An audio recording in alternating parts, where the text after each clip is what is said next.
ಅವನನ್ನು ಮಧ್ಯಪಥದಲ್ಲಿ ನಾನು ತಡೆಯುತ್ತೇನೆ. ನೀನೇನು ಎಷ್ಟು ಎಂಬುದಾಗಿ ನನಗೆ ಗೊತ್ತು.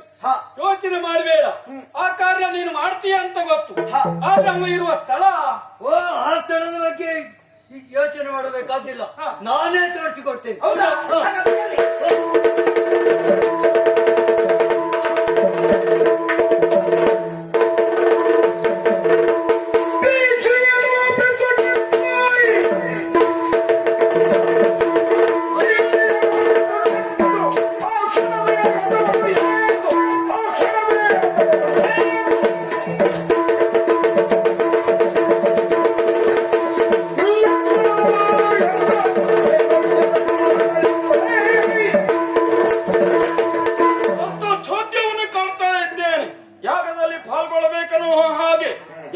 ನಡೆಸುವಂತ ಸಂದರ್ಭದಲ್ಲಿ ಯಾವುದೋ ಒಂದು ವಿಘ್ನ ಬಂದ ಹಾಗಾಯ್ತಲ್ಲ. ಈ ಸಮಯದಲ್ಲಿ ಯಾಗಕ್ಕೆ ವಿಘ್ನವನ್ನು ತಂದವರು ಯಾರು? ಅದ್ರ ಕುರಿತಾಗಿ ಯೋಚನೆ ಮಾಡುವಾಗ ಬಂದವರು ಯಾರು? ಯಾರೋ ಬರ್ತಾ ಇದ್ದಾರೆ. ಅದ್ರ ಕುರಿತಾಗಿ ಅಲ್ಲ, ಅವರನ್ನು ಖಂಡಿಸಬೇಕಾದಂತ ನನ್ನ ಹೊಣೆತನ. ಆದ್ರಿಂದ ಅವರು ಮುಂದತ್ತಿ ಬರ್ತಾ ಇದ್ದಾರ.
ಅವ ಹೇಳಬೇಕಾದದ್ದಂತ ನಾರಿ ಚೋರ ಅಣುಗ ನೀನು ಎಂತ ಏನು ಹೇಳ್ತಾ ಇದ್ದ? ನಾನು ಹೇಳ್ಬೇಕಾದ್ದಲ್ಲ, ನೀನು ಹೇಳ್ಬೇಕಾದದನ್ನು.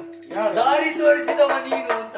ಯಾರು ದಾರಿ ತೋರಿಸಿದ್ ನಾನ? ಹೌದು, ನಾನೇ ದಾರಿ ತೋರಿಸಿದ್ರು ಇವನಿಗೆ.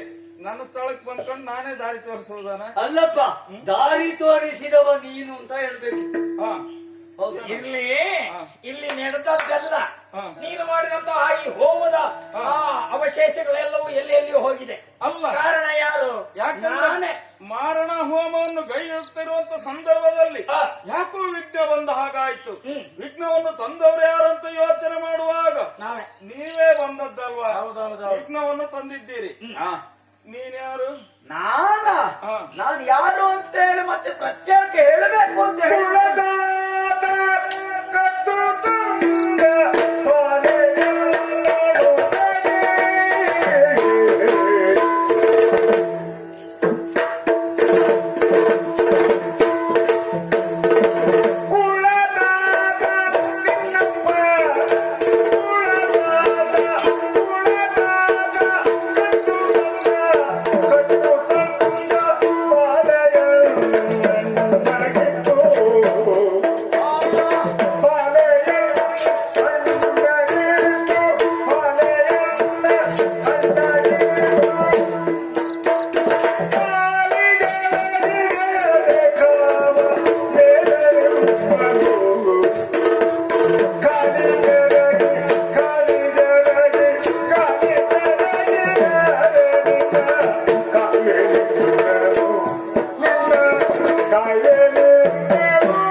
ನಮ್ಮ ಅಣ್ಣನ ಕಾಲಿಗೆ ರಂಗನಿ ನಗಾಯಿ ನಿನ್ನಗಾಯಿ ಮೇಲೆ ನಿಮ್ಮನು ಕಾಲು ಮೇಲೆ ನಿಮ್ಮನು ಮೇಲೆ ನಿಮ್ಮನು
ಯಾಕೆಂದ್ರೆ ನಿನ್ನಣ್ಣನಾಗಿರುವಂತ ರಾಮಚಂದ್ರನಿಂದ ನನ್ನ ಪಾಲಿಗೆ ಸೋಲಾಗಿದೆ. ಅಷ್ಟು ಮಾತ್ರ ಅಲ್ಲ, ಹನುಮನಲ್ಲಿ ಕಾಡಾಕಾಡಿಯಾಗಿ ಯುದ್ಧ ಮಾಡಿದೆ. ಪರಿಣಾಮವಾಗಿ ನಾನು ಸೋಲನ್ನು ಅನುಭವಿಸಿದ್ದೇನೆ. ಯಾಕೆ ವಲ್ಲಯ್ಯ, ಈ ಸ್ಥಳದಲ್ಲಿ ನಾನು ಯಾಗ ಮಾಡ್ತಾ ಇದ್ದದ್ದು ಯಾಕೆ? ನಿಮ್ಮನ್ನೆಲ್ಲ ಘಾತುಗಳಿಸಬೇಕೆನ್ನುವ ಹಂಬಲದಿಂದ. ನಮ್ಮನ್ನೆಲ್ಲ ಇಹಲೋಕದ ಯಾತ್ರೆ ಎಂದು ತೋರಿಸಬೇಕು ಅಂತೇಳಿ ಯಾಗವನ್ನು ಮಾಡ್ತಾ ಇದ್ದೀಯ ಅಲ್ವಾ? ಆದರೆ ಅದನ್ನು ಮಧ್ಯಪಥದಲ್ಲಿಯೇ ಬಂದು ನಾವು ತಡೆದವನಿದ್ದೇವೆ. ಮಧ್ಯಂತರದಲ್ಲಿ ತಡೆಯುವುದಕ್ಕೆ ಕಾರಣ ಏನಂತ ಗೊತ್ತಾಗ್ಲಿಲ್ಲ. ಹೌದಾ? ಮಧ್ಯಪಥದಲ್ಲಿ ತಡೆಯುವುದಕ್ಕೆ ಕಾರಣವೂ ಉಂಟು. ಹಿಂದೆ ನಡೆದಂತ ಘಟನೆಯನ್ನು ತಿಳಿದಿರಬಹುದು. ನಿನ್ನ ತಂದೆಯವೇ ರಾವಣೇಶ್ವರ ಆತ ಮಾಡಿದಂತ ಕಾರ್ಯ ಆದ್ರೂ ಏನು? ಲಂಕಾನಗರದ ಅಧೀಶರಾಗಿರುವಂತ ದಶಕಂಠ ರಾವಣ ನನ್ನ ತಂದೆ. ಹೌದಾ? ನಿನ್ನ ತಂದೆ ಅಂತ ಹೇಳುವುದಕ್ಕಿಂತಲೂ ಆತ ಕಳ್ಳ ಅಂತ ಹೇಳುವುದು ಹೆಚ್ಚಿನದಾಗಿ ಒಳ್ಳೆಯದಾಗ್ತದೆ. ಆತ ಕಳ್ಳತನ ಏನು ಮಾಡಿದ್ದಾನೆ? ಕಳ್ಳತನದ ಕಾರ್ಯವನ್ನು ಮಾಡಿದ್ದಾನೆ. ಕಳ್ಳತನ ಮಾಡಿದ್ದಲ್ಲ, ಕಳ್ಳತನದ ಕಾರ್ಯವನ್ನು ಮಾಡಿದ್ದ ಆತ. ಏನು ಮಾಡಿದ್ದಾನೆ? ಏನು ಮಾಡಿದ್ದಾನೆ? ನನ್ನ ಅಣ್ಣ ಶ್ರೀರಾಮಚಂದ್ರ ಆತನ ಮಡದಿಯನ್ನು ಕದ್ದು ಇಲ್ಲಿಯವರೆಗಾಗಿ ತಂದವನು ಆತ. ಆ ಕಾರಣದಿಂದಾಗಿ ಆತನನ್ನು ಕಳ್ಳ ಎನ್ನುವುದಾಗಿ ಸಂಬೋಧಿಸುವವನು ನಾನಿದ್ದೇನೆ. ಹೌದಾ? ಹೌದು. ಲಂಕಾನಗರಕ್ಕೆ ಸೀತೆಯನ್ನು ಅಪಹರಿಸಿಕೊಂಡು ಬಂದಿದ್ದಾನೆ. ಯಾಕೆಂದ್ರೆ ವನವಾಸದಲ್ಲಿ ಇರುವಂತ ಸಮಯದಲ್ಲಿ ಸೀತೆಯನ್ನು ನೋಡಿ, ಆದ್ರೆ ಸೀತೆಯನ್ನು ನೋಡಿ ಹೇಗೆ ನಮ್ಮ ಅಪ್ಪ ಏನ್ ಮಾಡಿದ್ರು? ಏನು ಮಾಡಿದ್ರು? ವೇಷವನ್ನು ಮರೆಸಿಕೊಂಡು ಹೋದ್ರು. ಸೀತೆಯನ್ನು ಅಪಹರಿಸಿಕೊಂಡು ಬರುವಂತ ಸಮಯದಲ್ಲಿ ಜಟಾಯು ಬಂದು ತಡೆದ. ಜಟಾಯಿಗೆ ತಕ್ಕ ಶಿಕ್ಷೆಯನ್ನು ಕೊಟ್ಟಿದ್ದಾರೆ.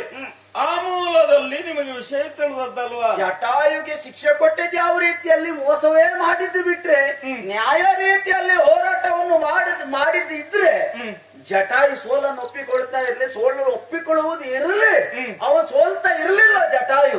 ಆದ್ರೆ ಮೋಸದಿಂದ ಆ ಜಟಾಯುವ ರೆಕ್ಕೆಯನ್ನು ಕತ್ತರಿಸಿದವರು ನಿನ್ನ ತಂದೆ ಅಲ್ವಾ? ಹಾಗೆಯೂ ಅಲ್ಲಿಯೂ ಮೋಸವನ್ನು ಮಾಡಿದ್ದು, ಕಳ್ಳತನದ ಕಾರ್ಯವನ್ನು ಮಾಡಿದ್ದು. ಅಲ್ಲಿಂದ ಸೀತೆಯನ್ನು ಕೊಂಡು ಬಂದದ್ದು ಎಲ್ಲಿಗೆ?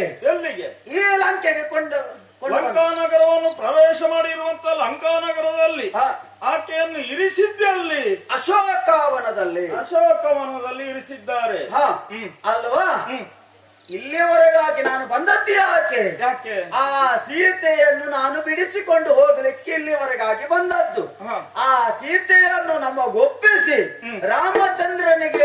ರಾಮಚಂದ್ರನ ಪಾದಕ್ಕೆ ಎರಗಿ ತಪ್ಪಾಯಿತು ಎನ್ನುವುದಾಗಿ ಕ್ಷಮೆ ಬೇಡಿದ್ರೆ ನಿಮಗೆ ಒಳಿತಾಗ್ತದೆ, ಇಲ್ಲವಂತಾದ್ರೆ ನಿಮಗೆ ಕೆಡುಕಾಗ್ತದೆ. ಏನು ಮಾಡಿದ್ದು ತಪ್ಪಂತ ನಾವು ಅಣ್ಣನಾಗಿರುವಂತ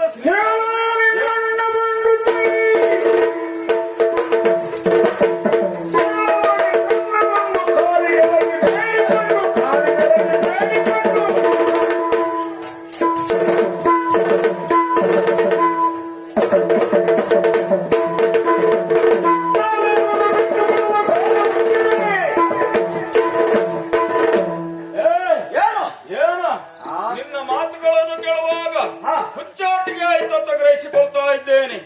ಯಾಕೆಂದ್ರೆ ನನ್ನ ಮಾತು ಅಷ್ಟು ಹಗುರವಾಗಿ ಹೋಯ್ತಾ ಗ್ರಹಿಸಿಕೊಳ್ತಾ ಇದ್ದೇನೆ.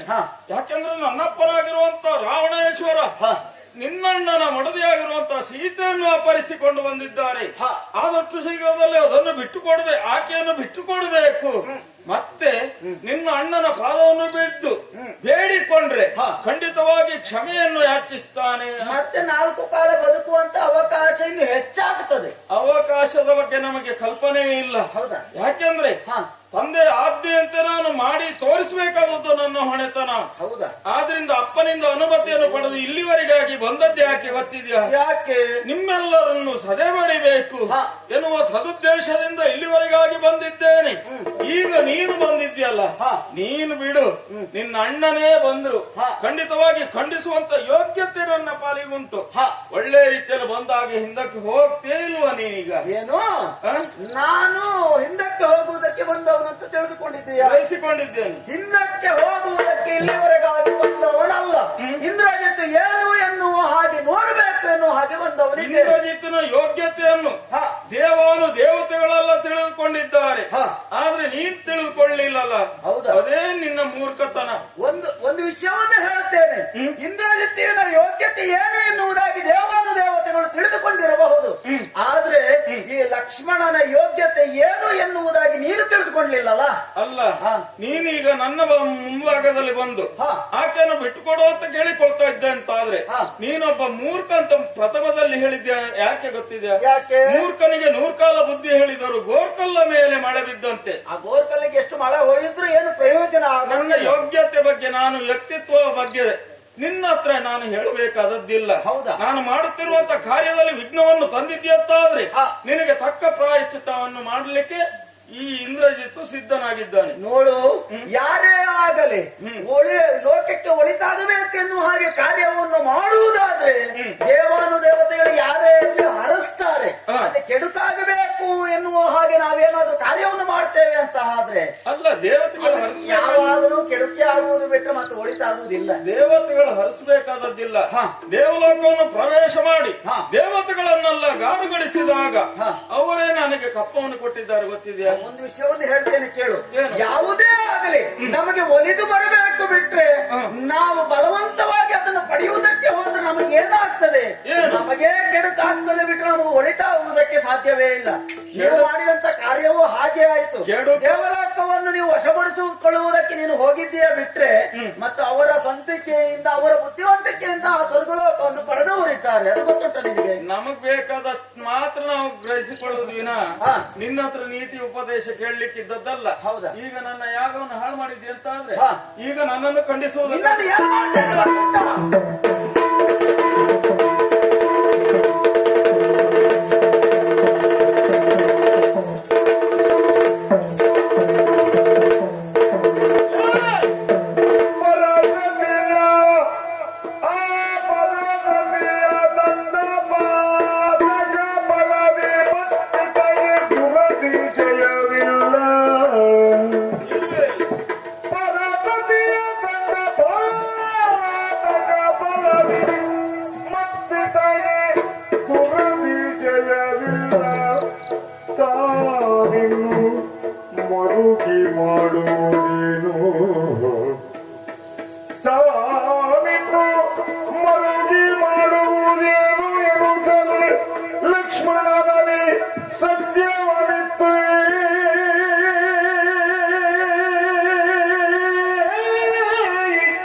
ಪದ್ಧತಿ ಒಂದೇ.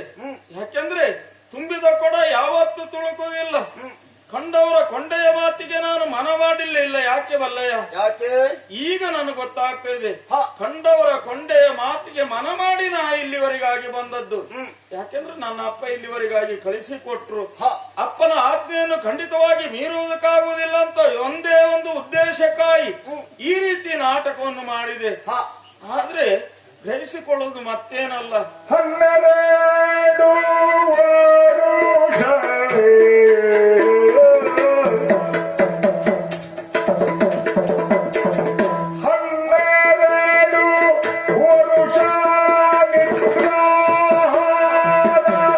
ಸತಿ ಸಂಗವನ್ನು ವರ್ಜಿತನಾದವನು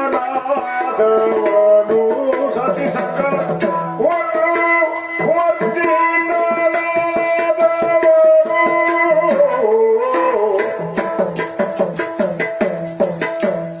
ಎಂದಳು ಕೊಲ್ಲುವರ ನಿನಗ ಸಾಧ್ಯವಿದು ಎಂದಳು ಕೊಲ್ಲುವರ ನಿನಗ ಸಾಧ್ಯವಿದು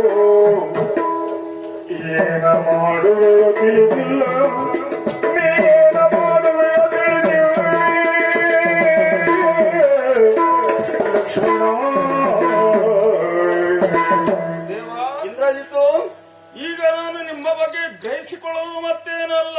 ಏನು? ಯಾಕೆಂದ್ರೆ ನಿಮ್ಮ ಯೋಗ್ಯತೆ ವ್ಯಕ್ತಿತ್ವ ಬಹಳಷ್ಟು ವಿಶೇಷವಾಗಿ ಇದೆ.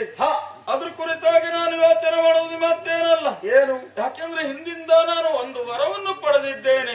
ಎಂತಹ ವರ ಅದು? ವರವನ್ನು ಪಡೆದದ್ದೇನು ಸಹಜವಾದ್ರು, ಆದ್ರೆ ನನ್ನ ಬದುಕಿನಲ್ಲಿ ಮರಣ ಬಾರದ ಹಾಗೆ ಅನುಗ್ರಹಿಸಬೇಕು ಅಂತ ದೇವನಲ್ಲಿ ಬೇಡಿಕೊಂಡಾಗ, ಆದ್ರೆ 12 ವರ್ಷ ಅನ್ನ ಆಹಾರವನ್ನು ಬಿಟ್ಟು ವನವಾಸವನ್ನು ಕೈಗೊಂಡು, ಯಾಕೆಂದ್ರೆ ಬಂಧು ಬಾಂಧವರ ಒಡನಾಟ ಇದ್ರು, ಮದುವೆ ಆಗದ ವ್ಯಕ್ತಿಯಲ್ಲಿ ಬ್ರಹ್ಮಚಾರಿತ್ಯವುಳ್ಳ ವ್ಯಕ್ತಿಯಿಂದಲೇ ನನ್ನ ಬದುಕಿನಲ್ಲಿ ಮರಣ ಬರಲಿ ಅಂತ ಕೇಳಿಕೊಂಡಾಗ ಹತಾಸ್ತು ಅಂದ ದೇವ. ಆದ್ರೆ ಈ ಸಮಯದಲ್ಲಿ ನಿಮ್ಮ ಕುರಿತಾಗಿ ಯೋಚನೆ ಮಾಡುವುದಾದ್ರೆ ನೀವು 12 ವರ್ಷ ವನವಾಸವನ್ನು ಗೈದಿದ್ದೀರಿ. ಅಷ್ಟು ಮಾತ್ರ ಅಲ್ಲ, ಮದುವೆಯನ್ನು ಸಂಸಾರವನ್ನು ತ್ಯಜಿಸಿದ್ದೀರಿ. ಹಾಗೆ ಈ ಸಮಯದಲ್ಲಿ ಬ್ರಹ್ಮಚಾರಿತ್ವವನ್ನು ಕೈಗೊಂಡಿದ್ದೀರಿ ಅಂತಾದ್ರೆ ನನ್ನ ಬದುಕಿನಲ್ಲಿ ಮರಣ ಬರಬೇಕಂತಾದ್ರೆ ಅಂತವರಿಂದಲೇ ಅಂತ ಕೇಳಿಕೊಂಡಾಗ ದೇವರೇ ಅನುಗ್ರಹಿಸಿದ್ದಾನಂತಾದ್ರೆ ಈ ಸಮಯದಲ್ಲಿ ನಾನು ನಿಮ್ಮಲ್ಲಿ ಯುದ್ಧ ಮಾಡುವಂತ ಸಮಯದಲ್ಲಿ ಸೋಲು ಗೆಲುವು ನಿರ್ಣಯ ಆಗ್ಲಿಲ್ಲ. ಆದ್ರಿಂದ ಈಗ ನಿಮ್ಮಲ್ಲಿ ಕರಜೋಡಿಸಿ ಬೇಡಿಕೊಳ್ತಾ ಇದ್ದೇನೆ, ಏನು ಯುದ್ಧಕ್ಕೆ ಮತ್ತೆ ಮುಂದೆ ಅನುಗ್ರಹ ಮಾಡಬೇಕಂತ ಕೇಳಿಕೊಳ್ತಾ ಇದ್ದೇನೆ. ಇಂದ್ರಜಿತ್ತು, ಪಾದವ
ಸಂದರ್ಭದಲ್ಲಿ ಎಡಗಾಲಿನಿಂದ ನಿನ್ನ ಹೆಡ ತಲೆಯಾಗಿ ತುಳಿದವನು ನಾನಿದ್ದೇನೆ.